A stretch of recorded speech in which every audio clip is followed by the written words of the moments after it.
ओम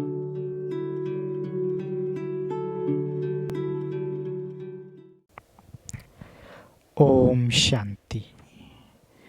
22 फरवरी 2022। आज की साकार मुरली।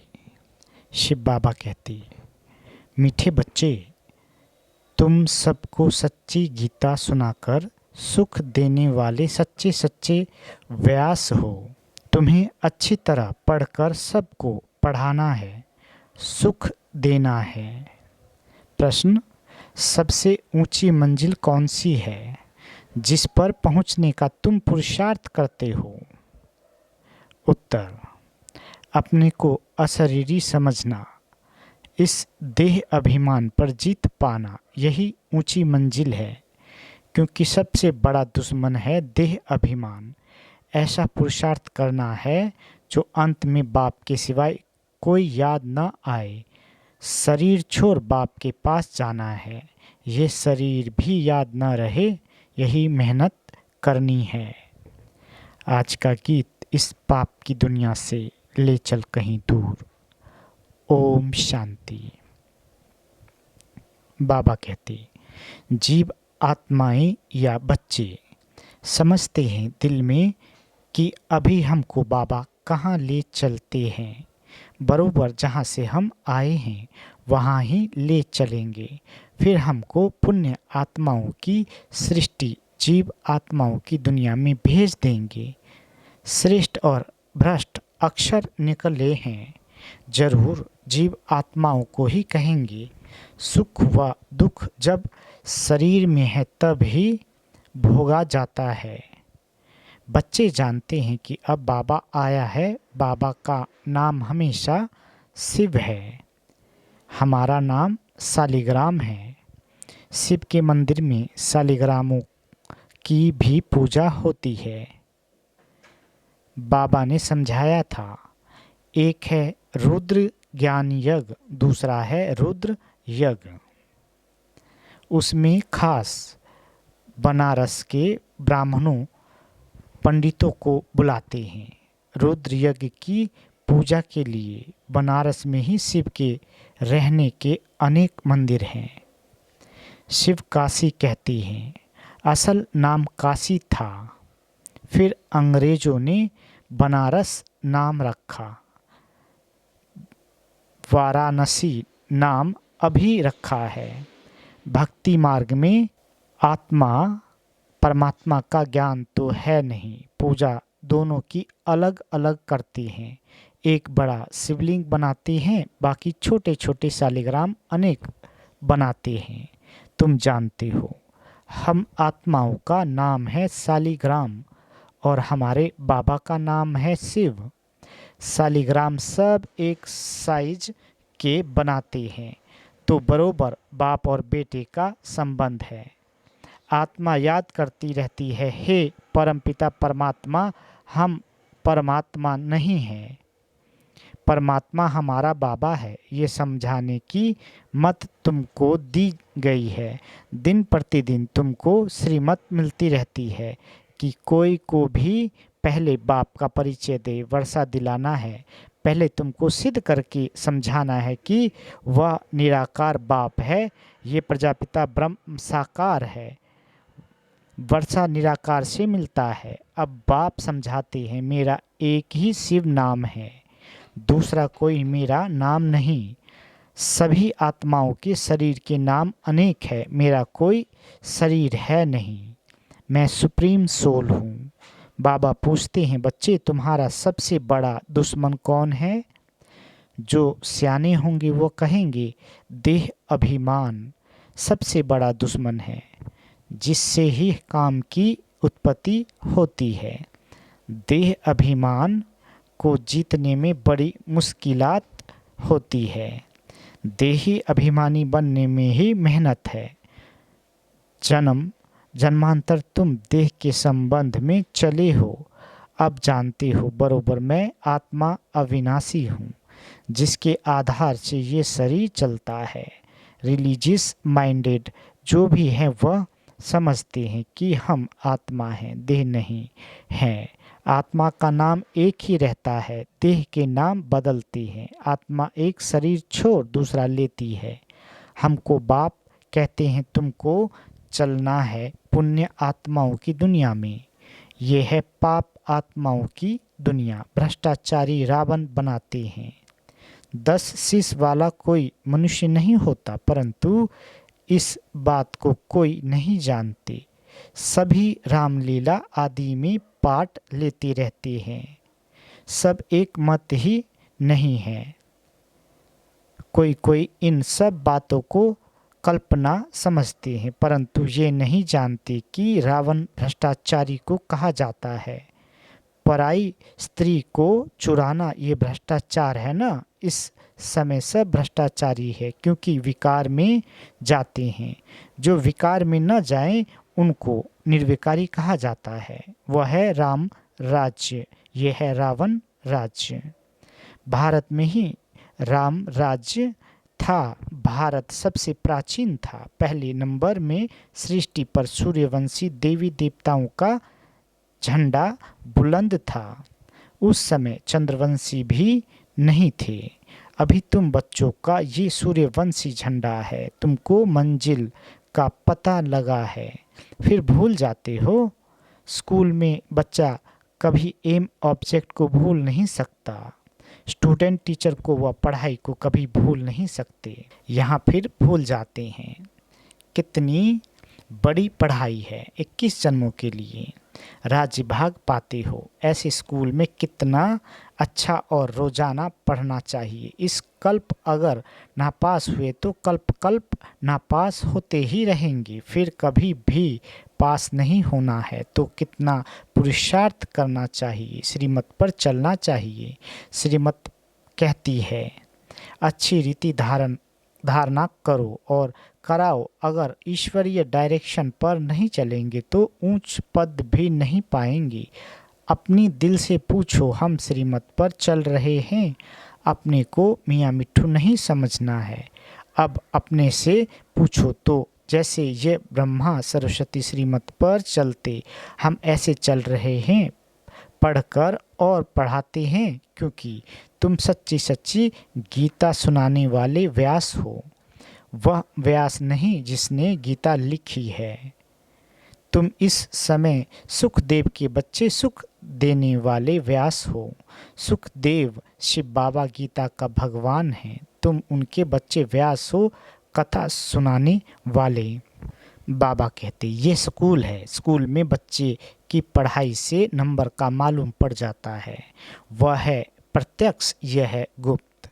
यह फिर बुद्धि से जाना जाता है कि हम किस लायक है, किसको पढ़ाने का सबूत मिला है। बच्चे लिखते हैं, बाबा फलाने ने हमको ऐसा तीर लगाया जो हम आपके बन गए। कोई तो सामने आते ही भी कह नहीं सकते कि बाबा हम तो आपके बन गए। कई बच्चियां पवित्रता के कारण मार भी खाती रहती है।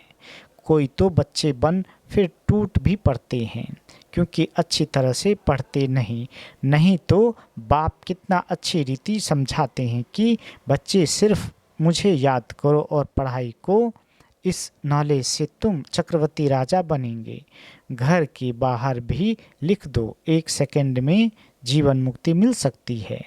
जनक मिशल 21 जन्मों के लिए, ये 1 सेकंड में तुम विश्व के मालिक बन सकते हो। विश्व के मालिक तो जरूर देवताएं ही बनेंगे ना। सो भी नई विश्व, नया भारत। जो भारत नया था सो अब पुराना हो गया है। सिवाय भारत के और कोई खंड को नया नहीं कहेंगे। बाबा कहते अगर नया कहेंगे तो फिर पुराना भी कहना पड़ेगा। हम फुल नए भारत खंड में जाते हैं। भारत ही 16 कला संपूर्ण बनता है और कोई खंड फुल मून हो न सके। वह तो शुरू ही आधा से होता है। कितने अच्छे अच्छे राज है। हमारा भारत ही सचखंड कहलाया जाता है। सच के पीछे फिर झूठ भी है। भारत पहले फुल मून होता है, पीछे तो अंधियारा हो जाता है। पहला झंडा है हेवन का। गाते भी हैं पैराडाइज था। हम अच्छी तरह से समझा सकते हैं क्योंकि हमको सारा अनुभव है। सतयुग त्रेता में हमने कैसे राजी किया, फिर द्वापर कलयुग में क्या हुआ, ये सब बुद्धि में आने से कितनी खुशी आनी चाहिए।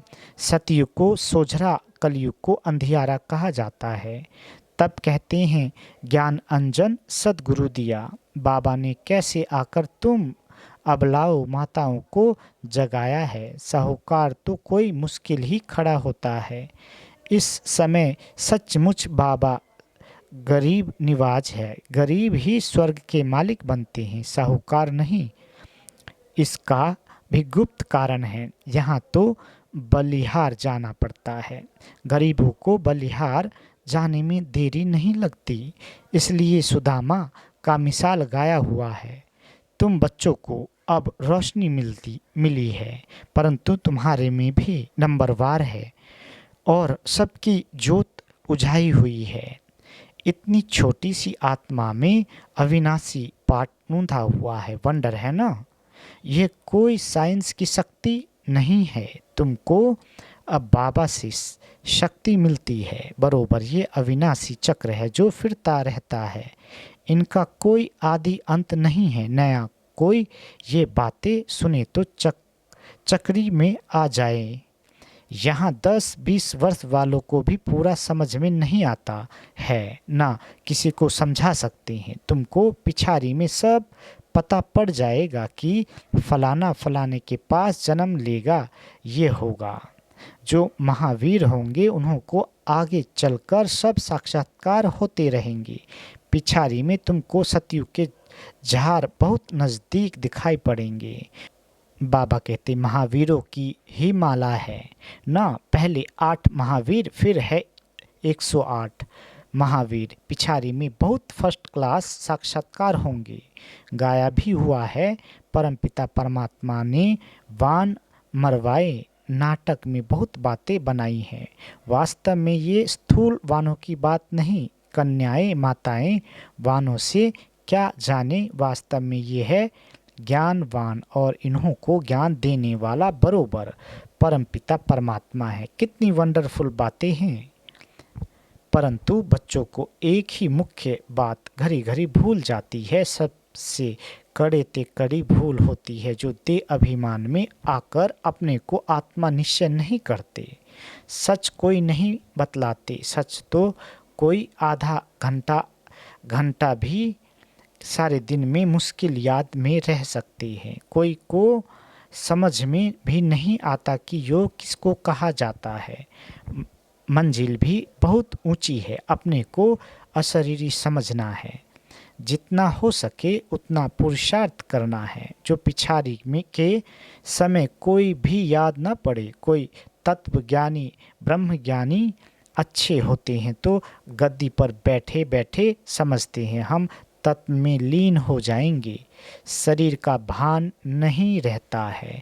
फिर जब उनका शरीर छूटता है तो आस पास सन्नाटा हो जाता है। समझते हैं कोई महान आत्मा ने शरीर छोड़ा है। बाबा कहते तुम बच्चे याद में रहेंगे तो कितनी शांति फैलाएंगे।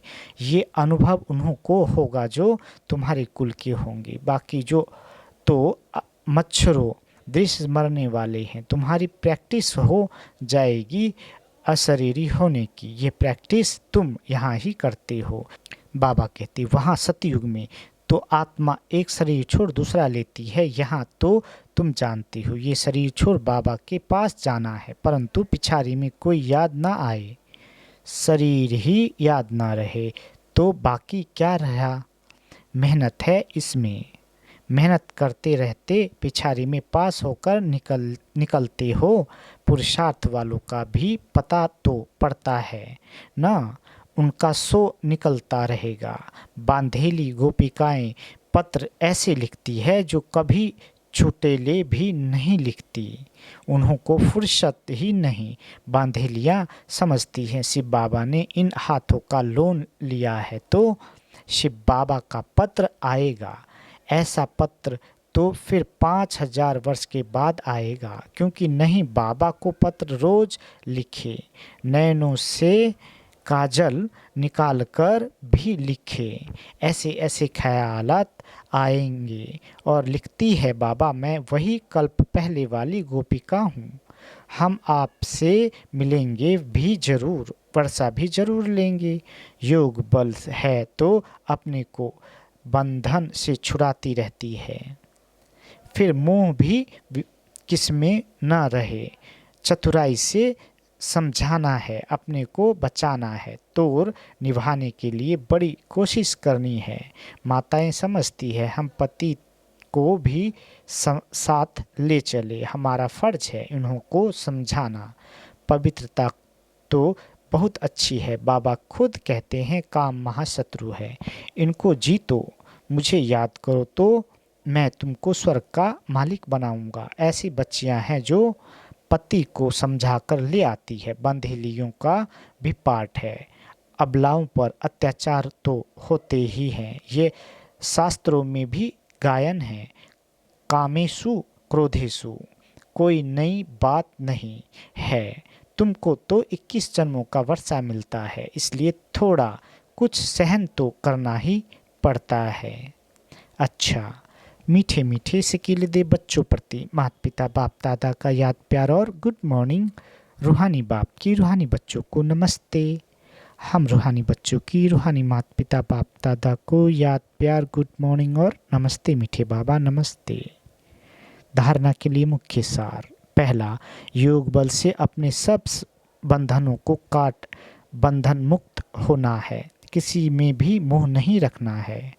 दूसरा, जो भी ईश्वरीय डायरेक्शन मिलते हैं उन पर पूरा पूरा चलना है, अच्छी तरह से पढ़ना और पढ़ाना है, मियाँ मिट्ठू नहीं बनना है। बाबा वरदान देते, बाप के प्यार की पालना द्वारा सहज योगी जीवन बनाने वाले स्मृति सो समर्थी स्वरूप भव। बाबा कहते, सारे विश्व की आत्माएं परमात्मा को बाप कहती है, लेकिन पालना और पढ़ाई के पात्र नहीं बनती है। सारे कल्प में आप थोड़ी सी आत्माएं अभी ही इस भाग्य के पात्र बनती हो, तो इस पालना का प्रैक्टिकल स्वरूप है सहज योगी जीवन। बाप बच्चों की कोई भी मुश्किल बात देख नहीं सकते, बच्चे खुद ही सोच सोच कर मुश्किल बना देते हैं, लेकिन स्मृति स्वरूप के संस्कारों को इमर्ज करो तो समर्थी आ जाएगी। स्लोगन, सदा निश्चित स्थिति का अनुभव करना है तो आत्मचिंतन और परमात्म चिंतन करो। अच्छा, ओम शांति।